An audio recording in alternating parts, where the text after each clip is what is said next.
Good afternoon. Today is Tuesday, June 18th, 2019, and this is the single hearing this month for the hearing officer of the City of Tempe. My name is Vanessa McDonald. I'm the hearing officer, and I'm going to read something into the record, and then we'll get into our agenda this afternoon.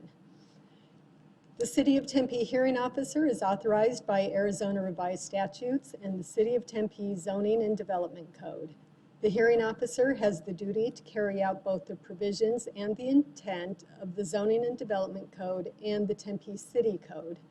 The hearing officer is granted the authority through ZDC Section 6-310 to conduct public hearings to decide upon the abatement of code violations occurring on properties within the city. Code violations include, but aren't limited to, deteriorated landscaping, inoperable vehicles, deteriorated structures, storage of junk or refuse, or deteriorated swimming pools. Abatement actions are brought before the hearing officer by the city's Code Compliance Division, typically after numerous attempts at contacting the property owner to obtain voluntary compliance with the Tempe City Code. The hearing officer may issue an order directing the owner, occupant, rental agent, property manager, or other responsible person to abate a code violation or to authorize the city to abate the condition giving rise to that same violation. The cost of the abatement is the responsibility of the owner of the property where the violation occurred and may be collected as an assessment against the property found to be in violation. On today's agenda, we have two items. We have a set of minutes and we have a single property abatement. Agenda item number 3 has been withdrawn by code compliance as that property is now compliant with the Tempe City Code. As the hearing officer, I review the city's Community Development Department report on the items being considered at this hearing, and I use this report as part of my decision. Additionally, I drive by each of the sites on the agenda so I have a good understanding of the nature of the conditions of the property in question. Finally, any property owner who's aggrieved by a decision of the hearing officer may file an appeal within 14 calendar days after the hearing officer has made a decision.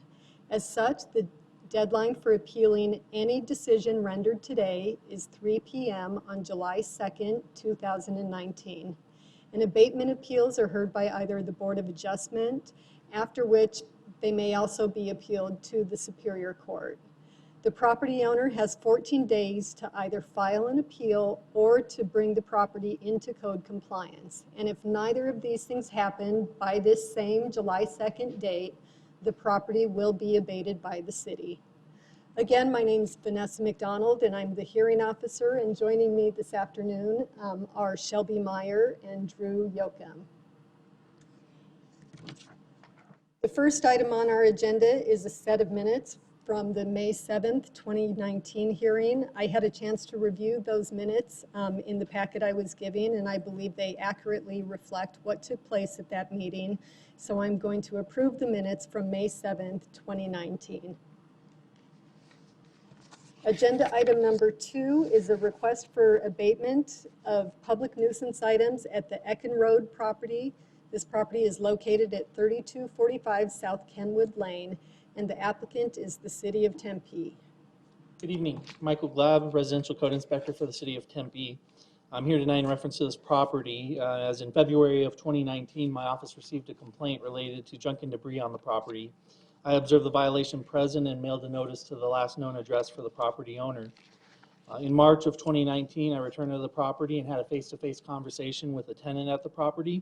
At the time, he stated that the owner was responsible for the mess in the backyard landscape, and I then mailed a second notice to the property owner. In April of 2019, I returned to the property, observed little to no change, and then had a face-to-face conversation with a second tenant at the property. The tenant had stated that there was an interior issue with a water heater breaking and that items had been relocated due to repair or remodel. They asked for an extension until late April, which was granted. I then had the first tenant respond to my office's lobby. He asked for that additional time as well in person for late April. Again, the extension was granted. I followed up in late April, observed little to no change. So I'm sorry, were there 1 or 2 extensions? granted? So it was one extension, One, but okay. but it was discussed in both occasions with two different tenants. Okay, So they were set for late April. The violation remained in late April, and then so I posted a notice to the structure itself. In May of 2019, I then had a voicemail exchange with Ms. Eckenrode, the property owner. In one of her messages, she stated that she'd been ill, that her roommates had been hiding her mail, and that she wanted more time to comply. In a return message to her, I explained to her the abatement process would be lengthy. She would have at least 6 weeks to comply before getting to the hearing date, and that I would also forego citing her due to the possible circumstances of her mail being hidden, but that we would continue with the abatement process. I then spoke with Ms. Eckenrode, who's in the audience tonight, and I believe would like to speak shortly. She stated that the items are responsible or did occur or get left there by the tenant. She believes that the tenant has a hoarding condition. As a response of getting different stories from both the tenant and the owner as to who's responsible for the items in the backyard, as a matter of previously granting an extension and then nothing happening at the property, and then as a result of a meeting with the tenant today, actually, where he acknowledged there are still a few more items that do need to be addressed, although progress has been made in the backyard. As a result of all of those matters, I'd like to request approval tonight for 180-day open abatement period. I did explain to Ms. Eckenrode, should abatement be approved tonight, she would still have 14 additional days before we would take any action. And then we could also discuss something beyond the 14 days if necessary, but if we wanted to avoid that process, but she still had some time to comply. So that's all I have at this time. thank you. Do you have any photographs of the property this morning, by any chance? Unfortunately, I do not. My understanding is also the projector is broken, but I believe Ms. Eckenrode, I may have some photos that she wants to present. Okay, thank you. Then I do have a card that Miss Eckenrode is here, Sandra Eckenrode, and we're accommodating her this afternoon by letting her speak from the audience. Ms. Eckenrode, are you ready? Yes, I'm just reaching in my bag here to get the photographs. Oh, no worries. Oh, my.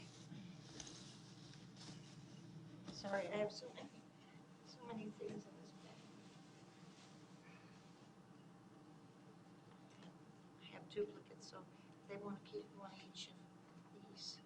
I can give this to the hearing officer. Take a look. Here's the microphone. That's I'll speak. Okay. Step by step. Start by what? Stay. My name is Sandy Eckenrode, and I've lived at that property since 1975. So you've heard how Mr. Glab presented the case, the communication history and the property history and the condition of it. So can you embellish on it? Yes, I guess. Okay, the way it got into the condition that it's in right now is because I have terminal cancer, and I became extremely sick in November, and I went to bed, and I didn't get out of my bed to leave my house for any reason, even to walk into the backyard, until late March. At that time, it's all blended all together, but sometime in March or April, it was the beginning of April, I guess it was, Charlie said that he was cleaning up the backyard, and my other roommate said, yeah, he had a lot to clean up in the backyard. And I went out there and I saw what the condition was of the patio of all the stuff on it. And I said, you've got to get rid of this stuff because somebody's going to report this. Somebody is going to report all this junk you have in the backyard. Turns out he had stolen my mail. Swear to God, stolen my mail. I have a witness to it in March and April, and I had no indication. Finally, just a few days before I talked to Mr. Glab, I was able to force him to give me the documents that he had received and kept from me during that whole time that I didn't know anything about. He said he didn't want to upset me. And my retort to that was, look at what has happened. Now it's an emergency situation. We have to get rid of all this stuff. He said, well, I only got the things because I was cleaning up properties. People would leave things. I thought I'd bring it home, put it on let go, then give you the extra money for it, which I don't believe for a minute. Not a minute. I believe what he has turned into is a hoarder because he is completely irrational about the kinds of stuff he wants to save. And I have had wrestling with him mentally day after day after I had to be on him to get rid of what's there. And I told him if this went to abatement, I'm going to evict him. Since then, I found out that hoarders have special rights now. But since it's in my own home, I think, I don't know, I'm going to have to contact an attorney whether I can just bypass all that. Because he's just stuffed my house. He's stuffed my garage, both of my sheds, worth of crazy stuff. Just crazy stuff. Anyway, that stuff that's being disposed of, very, very, very little of it, I'd say maybe 5%, is excess junk that I disposed of or I didn't want. The rest of it are things that he drug home. Like, he drug home this refrigerator, this 3-door refrigerator that's so big it won't even fit in my kitchen from the top of it. It's too tall. Rocking chairs, mismatched chairs, tables, equipment from a theater with speakers that are 3 feet by 4 feet, and you put them to 2 and it blasts the whole house, makes the windows shake. I mean, this is not stuff that I need, I want. It wasn't mine, and I've forced him, me and my other roommate have forced him to dispose of the items during this bulk pickup period. And if need be, as soon as I get some money, in the next few days, I'll have a little bit of money, but I won't get my original check from Social Security until the 3rd to be able to hire another truck and to get more stuff out of there. But my friends are trying to do the best they can to take away things that they can and to move things that they can and whatnot. But anyway, this has just been devastating to me. Okay, well, I understand, and I'm sorry that you find yourself in the circumstance that you're in today. But I think probably at this point, one of the better solutions for you would be for this abatement to happen. In this regard, we view it as like the city is your ally in this instance. If you're physically incapable of cleaning the property yourself and your tenant has proven himself to be unreliable in doing so, nevertheless, the code requirement remains that it has to get cleaned up. So if we can come in and do it for you, it's actually kind of a win-win. It's a win for you in that your property gets cleaned up, and it's a win for the city because your property gets cleaned up. So, you know, the neighborhood and your neighbors, especially those that probably originally complained about this, they get a measure of satisfaction. As you know, and I think Mr. Glab told you, and as I announced at the beginning of this hearing, if I approve the abatement today, you still have a 2-week window during which you can continue the cleanup, either with the assistance of friends, if your tenant, you know, gets his act together and wants to get rid of this stuff, you still have that 2-week window. It's kind of our way of providing that motivation and giving you a little bit of a nudge and a deadline towards getting it solved. If after that, the conditions still exist, then we'll go ahead and we'll clean up the property for you. And yes, you will be assessed the amount of money, which will, it can be decreased. If you do a good job in the interim and the amount of cleaning and the load amount is reduced, that total amount may be reduced. You know, code compliance would let you know. But, you know, our objective as the city is to, you know, have properties that are neat and orderly, that, you know, don't present a public health and safety hazard. You know, I get concerned, you with your mobility issues, if you had to leave your premises and it was blocked because of all this stuff, you know, around your property, that's a real concern for us. And that's why these codes exist, frankly. I just wish there was some way that he could be cited directly as to violating the code. Well, if you're the property owner, ultimately it is your responsibility. Okay, yeah, And I know. I believe your remedy in that regard would be to take him to small claims court if you wanted to try and recover the cost of the abatement. And that's a different process than what we have here today and would require a different filing. But, you know, if it is his stuff and he's your tenant and he's refusing to move it, you might have a good action in small claims court. It seems like it's a lose-lose situation for me, no matter what I do. But anyway, okay. Thank you. Mr. Glab, do you have anything to add at this point?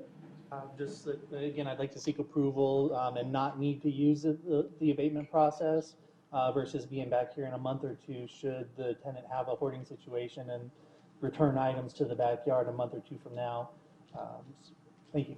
Thank you.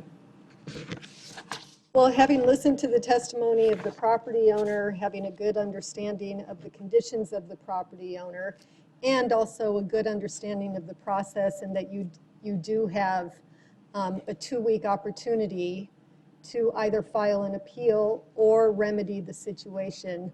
I am going to approve the abatement of the items for the property located at 3245 South Kenwood Lane, a 180-day open abatement as you requested. Thank you. That concludes our agenda for this afternoon. Staff, do we have any announcements?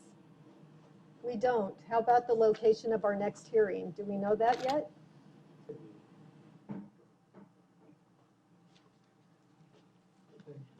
It will be at the Transportation Center? Okay, across the street? Right, exactly. Okay. Yeah. Perfect, thank you. So we'll see everyone on July 2nd across the street at the Transportation Center. Thank you.